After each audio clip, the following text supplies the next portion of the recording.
Y a rien à dire. Le meilleur marketing de ce film, c'était l'album de Kendrick Lamar.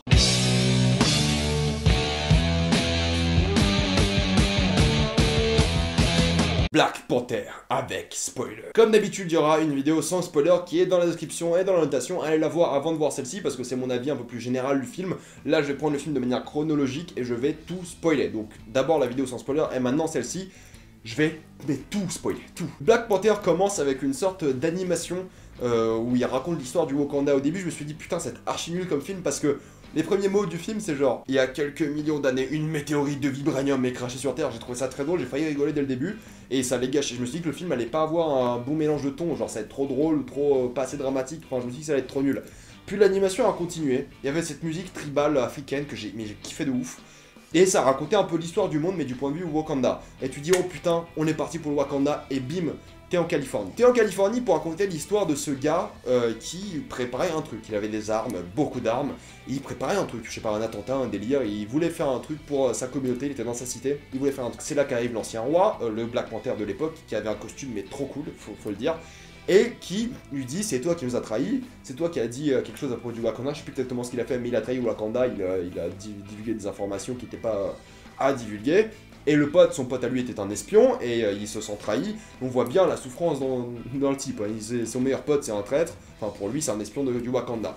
Et donc, on apprend qu'il meurt et qu'il laisse son enfant ici. On va y revenir plus tard parce que c'est ce qui forge un peu tout l'intrigue du film. Et encore une fois, vu que c'est la phase Marvel 3, c'est le méchant a un lien de famille. C'est forcé, c'est comme Ella dans Thor Ragnarok. Enfin, la phase 3, c'est que des méchants qui ont un lien, enfin beaucoup de liens de famille avec le personnage principal. Et c'est là qu'on arrive un peu à une scène d'action pour introduire le personnage de Black Panther et ce qu'il sait faire. Il se la joue un peu la Batman, il se cache et tout ça. Bon bref, c'était une scène marrante, mais c'est pour introduire le personnage de Lupita Nyong'o, qui est toujours aussi magnifique.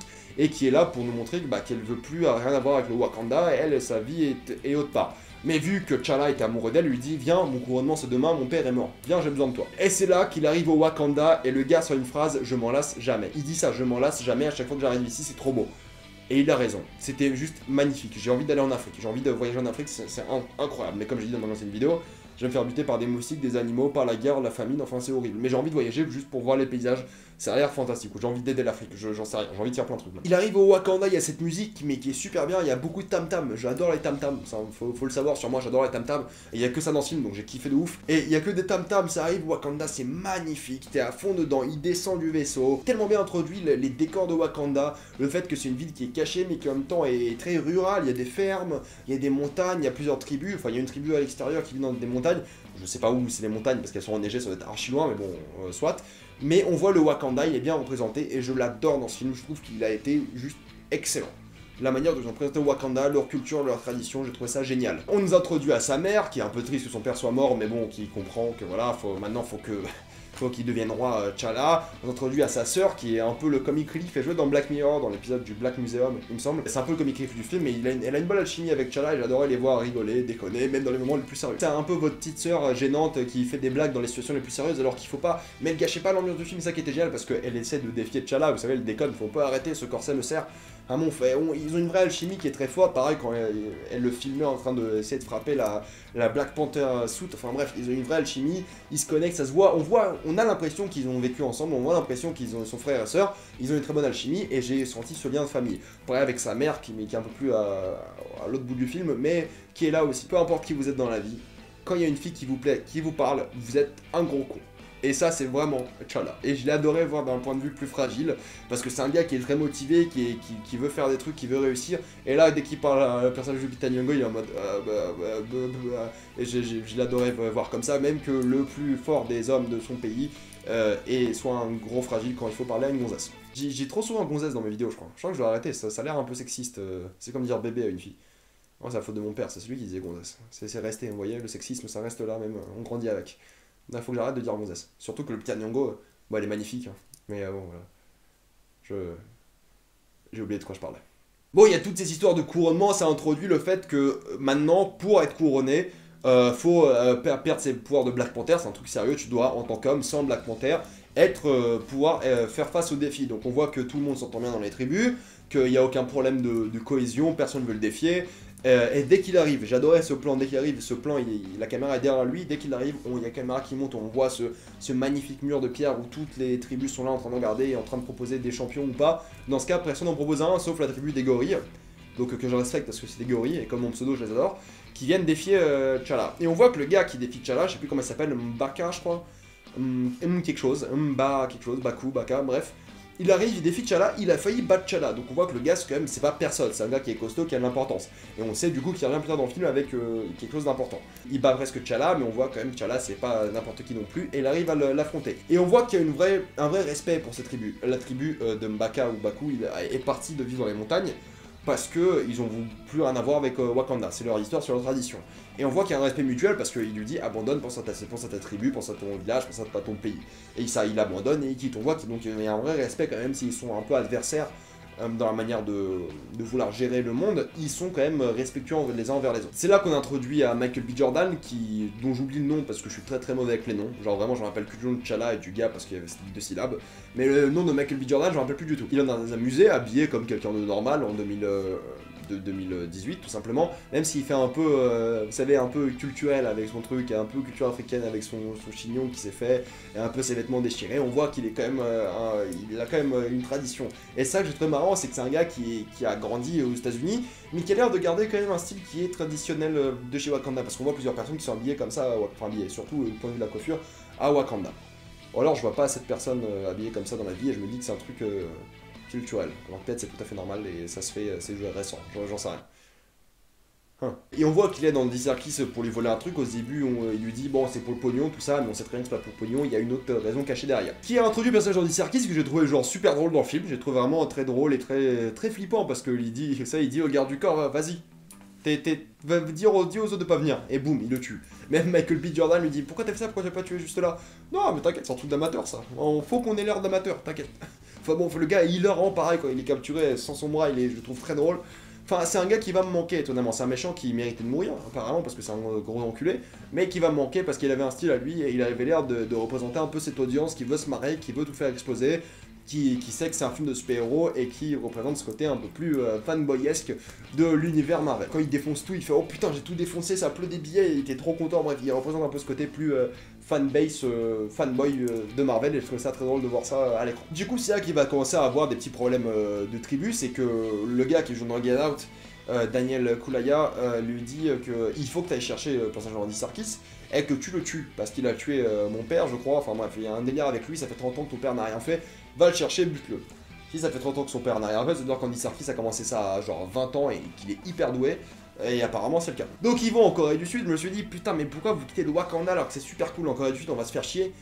Pas du tout, dès qu'on rentre, c'est super bien. C'est genre, il y a la musique de The Weeknd qui passe, on est dans une ambiance complètement différente, toujours bien filmé, on comprend toujours là où on est, on n'a aucun problème de géographie, enfin on est très impliqué dans l'histoire et dans ce que veut faire T'Challa. Avant je vais juste parler de la scène un peu plus drôle, la seule scène comique on va dire du film où il testait son équipement à la base pour un peu introduire que sa soeur c'est un peu une geek et qu'elle kiffe ça. Bon voilà, j'ai trouvé ça, c'est un beau moment de familial entre lui et sa soeur dans ce labo où il testait les armes. Bref, voilà, je divague. On retourne à Busan, c'est là qu'il croise Martin Freeman et lui dit putain c'est la CIA, ne viens pas me faire chier. T'Challa lui dit ne viens pas me casser les couilles. On voit bien que T'Challa on a vraiment rien à battre des relations internationales. Pour lui Wakanda c'est en malade du film. Il lui dit si tu me fais chier la CIA, moi je t'arrête, moi je prends Andy Serkis et je me casse. Et il est imposant, tu sais que tu dois pas déconner avec, même si Martin Freeman il dit tu vas faire quoi, t'es un pays du tiers-monde. Et je crois qu'on dit plus tiers-monde maintenant, je crois que on dit pays en développement.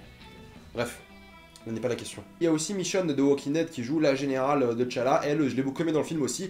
Et ce que j'ai beaucoup aimé dans cette scène, un peu dans ce casino slash trafiquant de tout, c'est que T'Challa était habillé en argenté, un peu noir argenté, Lupita Nyong'o en noir-vert et Michonne en rouge, je crois. Donc on comprenait, tout le monde était habillé en noir, sauf eux, et ils ressortaient bien à l'écran, je trouve ça génial.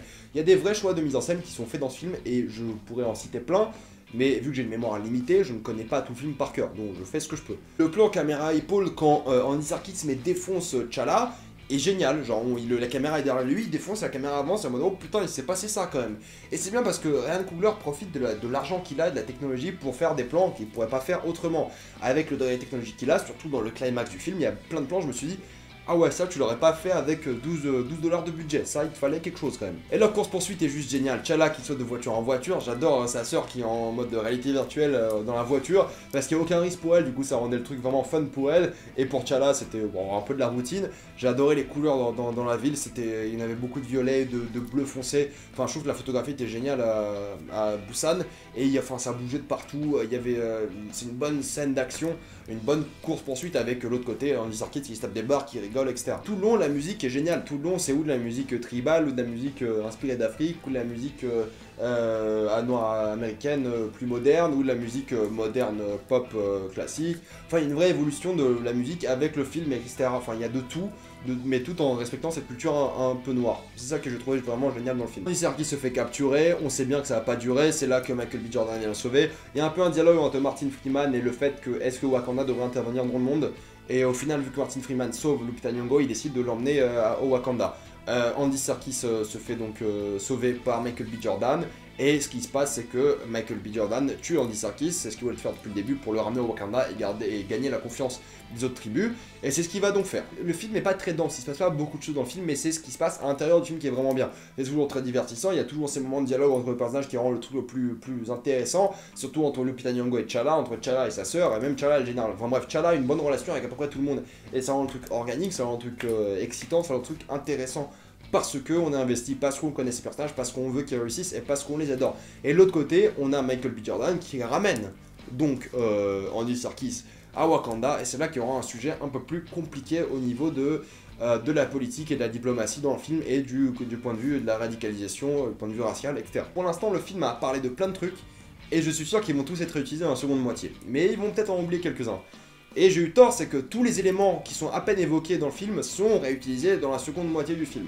Il y a des films qui sont un peu forcés, vous savez, c'est le gun de Chekhov. Bref, l'idée n'est pas là, c'est que tout ce qui est pas là dans le film, même l'histoire du rhinocéros, dans le film, elle revient plus tard dans le film. Et ce qui est génial, c'est qu'en parlant de rhinocéros, c'est que quand le rhinocéros fonce sur le chef de l'autre tribu, on voit une Michonne qui arrive et qui s'arrête devant le rhinocéros.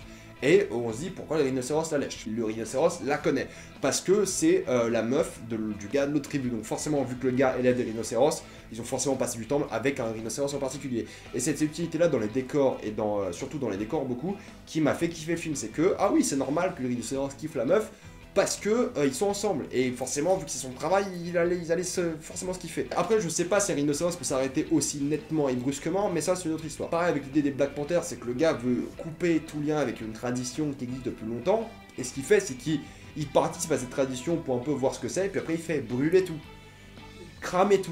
On arrête, on change. Maintenant, ça change. Et c'est là qu'il va y avoir un peu de confusion dans ma tête, c'est que je me dis, ah oui, donc il y a ce nouveau gars qui est clairement un méchant parce qu'il a tué Andy Serkis, il a tué plein de monde, il a clairement tué plein de monde. Mais d'un autre côté, il a tué plein de monde. Pourquoi? Parce que c'était un militaire qui a fait l'Afghanistan, qui a fait l'Irak, qui a fait des coups d'état, qui a participé à la guerre, et il en a tué plein, et il a été promu pour ça. C'est ce qu'on nous dit. Donc c'est un peu une critique du fait que les gens qui tuent le plus, c'est les gens qui sont le plus promus dans la société américaine et dans l'armée. Et la manière dont Martin Freeman dit ça est très très normale, dans le sens où c'est normal, il a tué le plus de gens, c'est normal qu'on soit dans les meilleures unités des forces militaires et des forces spéciales, c'est normal. Et de l'autre côté, le gars te dit, écoute, moi j'ai grandi dans une cité, je sais ce que c'est d'être oppressé, je sais ce que c'est d'être noir, je sais ce que c'est. J'ai appris de la culture, j'ai appris de l'esclavage, j'ai appris de plein de trucs, je sais ce que c'est d'être noir, et il y en a marre. Il y en a marre, maintenant, faut que ça change. Les oppressés, et c'est bien que c'est là que ça commençait, on savait qu'il parlait de noirs, mais il disait les oppressés, dans tous les coins du monde, donnons-leur des armes qui fassent des coups d'état, qui remettent le pouvoir dans les mains du peuple, en gros. Tu dis, d'un côté c'est bien, parce que la méthode n'est pas bonne de devoir tuer des gens pour faire ça, mais d'un côté c'est une idée de révolution. Enfin nous, on est la France, on est le premier pays à avoir fait ça, l'un des premiers pays à avoir fait ça en tout cas, mais on est le symbole de la révolution. On l'a fait de manière extrêmement violente. C'est dur de nous, nous on a appris de nos erreurs et de plus recommencer à faire ça. Et de l'autre côté tu dis, bon, le Wakanda c'est une cité qui n'a jamais connu une révolution, peut-être il en faudrait une. Pas comme ça, pas de cette manière-là.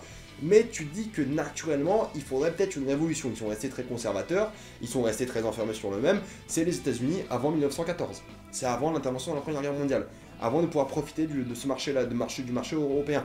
Et ensuite, tu dis, bon, si le Wakanda participe à ça, il faut savoir que c'est un monde multipolaire. C'est plus URSS, États-Unis, maintenant, il y a plein de pays. Il y a l'Union Européenne, enfin bref. Et ça m'a fait penser à ça parce que le film en parle rapidement. Il y a l'ONU, bon, l'ONU n'a jamais autant de pouvoir. Hein. L'ONU n'a pas de pouvoir dans la vie, faut arrêter de déconner.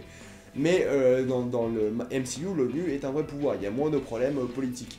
Mais le Wakanda représenterait, dans un monde comme l'MCU, un vrai problème politique. Imaginez que demain, on apprend que la Corée du Nord veut rejoindre ce monde multipolaire, ça n'arrivera pas. Enfin, ça n'arrivera pas comme ça. Il y aura forcément, même s'ils changent de gouvernement, etc., ça sera pas facile. Bah, imaginez qu'un pays comme le Wakanda arrive dans le monde actuel et dire que voilà, on veut rejoindre le monde, on veut faire des échanges, etc. Après, tu dis, ça a posé de problèmes. Si vous donnez le vibranium à tous les pays du monde, le truc le plus important technologiquement et militairement, ça peut foutre la merde dans le monde. Ça, il explore à jamais et je trouvais ça un peu dommage.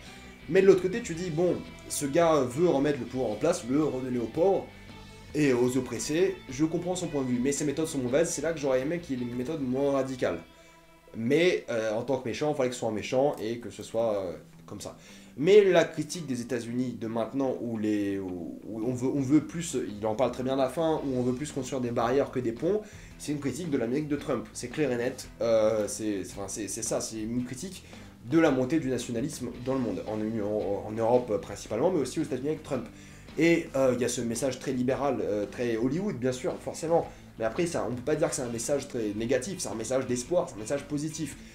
Ils en parlent jamais. Comment? Ils en parlent à un moment, ok, si tu ramènes des réfugiés chez nous, ils ramènent leur merde avec eux. Et tu dis, ouais, t'as raison, mais c'est un vrai débat en fait que tu te poses devant ce film, et je sais pas de quoi je parle depuis 7 minutes, mais ça m'a fait réfléchir à plein de trucs dans le film, et c'est con comme Marvel m'a fait penser à plein de situations politiques comme ça, genre. Entre le conflit, le Black Lives Matter qui a eu lieu il y a 2 ans, qui a cause encore des problèmes aux États-Unis, enfin Détroit qui est sorti cette année, qui est encore très politiquement important. Enfin, c'est une critique de notre monde à nous, en tant que personne, et surtout des États-Unis post-Première Guerre mondiale, avant la Première Guerre mondiale, et maintenant avec l'Amérique de Trump et tous les mouvements des années 60. Il en parle très bien, il a dit, ouais, bah moi j'ai grandi, enfin j'ai vécu, je sais ce que c'est, les Noirs se font toujours oppresser, faut que ça change. Du coup, c'est un méchant qui est politiquement très important. On avait de l'autre côté un vautour dans Spider-Man Homecoming qui était un peu prolétaire, et du coup il voulait changer ça, mais juste pour l'argent, du coup c'était pas très intéressant comme idéologie. Là on a un Michael B. Jordan, un Black Panther jaune, qui veut changer le monde pour des raisons idéologiques, pour des raisons de... les pauvres, enfin les pauvres, je parle vraiment les oppressés plutôt, veulent changer le monde. Donc je trouve ça plus idéologiquement intéressant que de dire que oh le vautour il est prolétaire parce qu'il est, enfin, il est un peu prolo parce qu'il veut de l'argent et il profite des failles du système et des mauvaises choses du système, comme l'armement de Stark. Et ils en parlaient un peu dans Avengers 2 aussi, avec c'est Stark qui a armé la destruction à Sokovie, mais jamais aussi autant que dans un film que dans ce film Black Panther. Tout ça pour dire que j'ai kiffé le méchant par son idéologie, et maintenant qu'on le relie à la famille de T'Challa, ils disent, ah bah voilà, on a un héritier qui est possible, qui a un duel avec eux. Il y a un duel, et le duel est ouf. La manière dont les coups ont lieu, c'est hyper fort, c'est brutal, ça a l'air de faire mal, il se frappe enfin t'as l'impression qu'il se frappe vraiment, c'est un vrai match. C'est ça qui est fort, c'est que comme dans Creed, c'est un vrai match, t'es investi, t'as l'impression que ça fait mal, t'es avec les personnages, tu veux que T'Challa gagne, et à ce moment-là, quand T'Challa perd, comme dans la planète des singes, suprématie, comme quand César perd face à Koba, il tourne dans le truc, et tu penses qu'il est mort. Enfin, tu penses pas qu'il est mort parce que c'est le film, c'est le film, mais tu dis, oh putain, tout le monde pense qu'il est mort. Voilà. Quoique moi, dans la planète des singes, j'étais sûr qu'il était mort, le type, hein.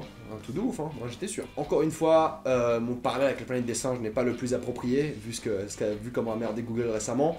Donc voilà, prenez-le avec des pincettes, c'est vrai que c'est des éléments très similaires dans les deux films.